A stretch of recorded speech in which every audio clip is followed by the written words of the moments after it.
It is 7:46 at KNEB. This is News Extra and brought to you today by Gehring Civic Center. I'm Dennis Ernest and our guest is Mark Masterton, who wears many hats in the community, partly as County Commissioner and Commission Chairman, but also as a person interested in collecting history about our West Nebraska Regional Airport. Good morning, Mark. Good morning, Dennis. How are you? Welcome to the program. Tell us about William B. Heilig Field and what's going on out there.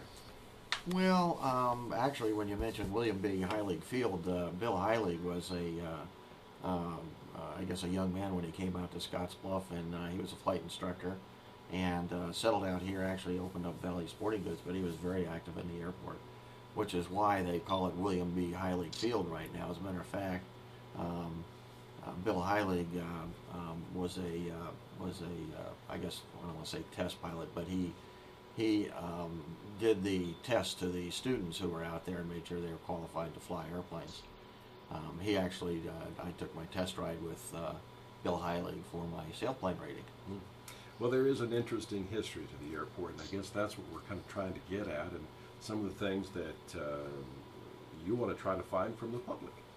Well, there is. You know, of course, as you probably know, I've got somewhat of a history with the airport. I first started taking flying lessons in '65 and got my license in '66 for single-engine land, and I've been involved with the airport quite a bit over the years. And you know, originally that airport was built as a military base for flying. I think it was B-28s. I think were flying out of there, and B-17s, I understand. And there's a lot of history there, and there's a lot of fellows that learned how to be bomber pilots during World War II. In 1942, 3, 4, 5, and that's when the base was very active. And what I'm trying to do is collect some of that memorabilia. I know we've got a lot of museums doing pioneer stuff, and we've got a lot of history in terms of you know, the immigrants coming across Nebraska. But there seems to be kind of a lack in terms of what we have for the airport, and there's a lot of memorabilia out there. And what I don't want to have happen is to lose that. I mean, you know, quite frankly, with the World War II pilots, they're getting older and they're no longer with us, and sometimes their families will come in and they'll clean out a house and they'll say, well, I don't know what this is, I'm going to throw it out. And some of that may be very, very valuable to us as memorabilia and the history of the airport. Right. And this airport, as you mentioned, like a lot of airports here, had that history of as World War II developed it. Was there an airport before World War II? You know, the way I understand it, there was, and it was a little bit further to the, I guess it would be to the south. And I'm not exactly sure where it was at that point in time. That was long before my time. The airport, I think, was down south of Highland Road, but I'm not sure about that. Okay. But anybody that has any information about it, or memorabilia, photos, what sort of things? Yeah, we're looking for, you know, virtually anything that has to do with the airport. It could be logbooks from a pilot. I mean, it could be fuel records, could be pictures, could be patches, certificates, Army patches, Army uniforms.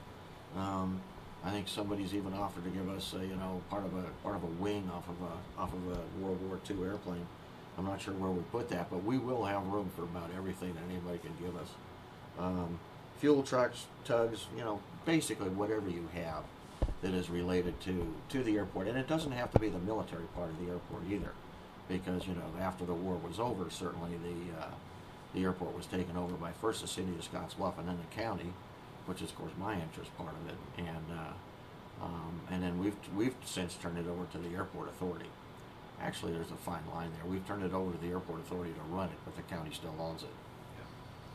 So, if you can find out any of this information, are you going to put it in a display, or we are get a narrative told of the airport?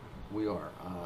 Depending upon how much we get, we've got places to take care of the small stuff that people would bring out to the airport, actually, and then and we've got other buildings that we can put some of the bigger items in if we ever get some of those big items. We don't know what we're going to get, but we're certainly interested in it. Yeah. So this campaign, I guess, is just getting started, just getting off the air, if you will. It is. Off the ground. It is. You know, it's just something that you know, I guess I came up with, and the airport board agreed with it. That there is there is a faction out there that doesn't realize maybe what they have, and we should probably kind of save our history. I think that's, to me, history is very, very interesting. And there's a great story to tell about this airport, and that's what we want to try to find out. We'll come back, visit more. Our guest is Mark Masterton, and we'll be right back after this. What else? I can give the phone number, who to contact out, the hours that they're open, Okay. you know, to either call up and say, I've got this, and what do you want me to do with it? Cheryl Klaus is the one, or Darwin Skelton.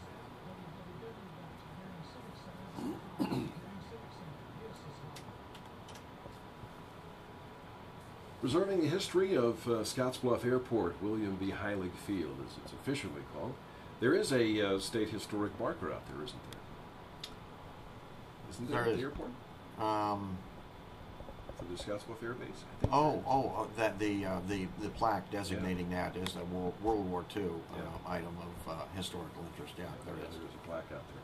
So again, if anybody has photos, memorabilia of any sort, what do we do with it, Mark? Well, we've actually kind of established a pickup point or a drop-off point. Cheryl Klaus is the administrative assistant out there, and she's agreed to, if you call her and say, well, I've got such and such, and she'll, if it's small enough, they'll take it out at the airport itself, and if it's big, then we'll make other arrangements. But you can get a hold of Cheryl at area code 308-635-4941, and there's a big list of things that just hit extension 20 right off the bat. And you'll get to talk to Cheryl. Her hours are 7 a.m. to 11:30 and 12:30 to 4, 5 days a week. So virtually any time you can call, and if you can't get her, it'll go to voicemail, or you can call up Darwin Skelton too at the same number. Okay, and that number again? It is 308-635-4941, extension 20. Okay. And if we've got time here, you said you have a history with the airport. You took your flying lessons and so on. You lived at the airport, if a little birdie has told me the story? Yeah, well, there was a period of time there when I was going to college, and I had a job and an apartment off campus and an airplane, and the airplane cost me $800, but I was determined to learn how to fly, so I couldn't afford all of this. So I decided to get rid of the apartment and temporarily got rid of college and concentrate on flight lessons. But I did live. I went down to the auction and bought a bed and put it under one wing of the airplane, and then I parked my little car under the other wing of the airport, and all my clothes were in a box, and the heat was a stove that I also bought at an auction. So there you go. And I lived there for probably 10 or 11 months until it got just too cold to live out there. Couldn't do it. That's a great story. Well, Mark, thanks for coming by, and hopefully this will take wing, and we'll get some memorabilia collected of Scottsbluff Airport. Thanks, Dennis. Looking forward to hearing from a lot of people. You bet. Very good. Mark Masterton, our guest this morning on News Extra.